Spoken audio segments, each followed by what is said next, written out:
Welcome back to another video. Today, I will be teaching you how to create viewports in Autocad.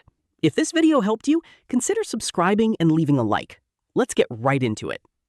First, open Autocad and load the drawing or project you want to work on.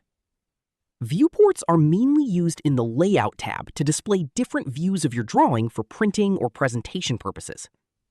At the bottom of Autocad, click on one of the Layout tabs instead of the Model tab. Once you open the Layout tab, you'll notice a blank paper space where your viewports will be created. Now move to the top ribbon and look for the section called Layout Viewports.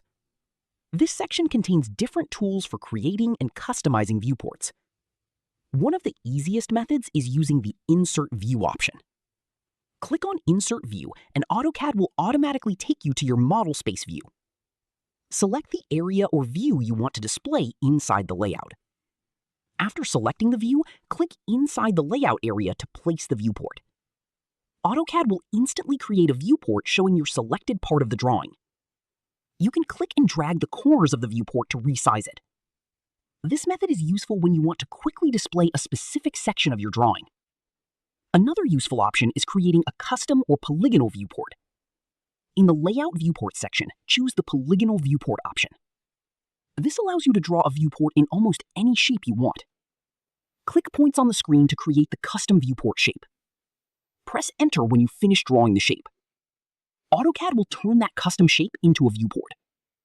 Polygonal viewports are very useful when your drawing doesn't fit well inside a standard rectangular viewport.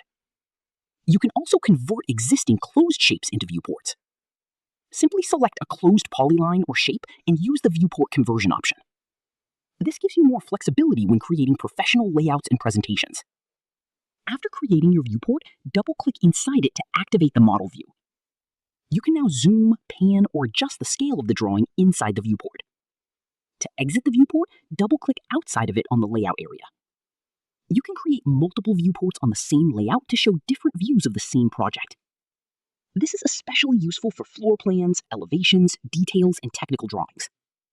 Learning how to properly use viewports can make your AutoCAD projects look far more organized and professional. With practice, you'll become faster at creating layouts that are ready for printing and presentation. That's it. You now know how to create and customize viewports in AutoCAD using different methods.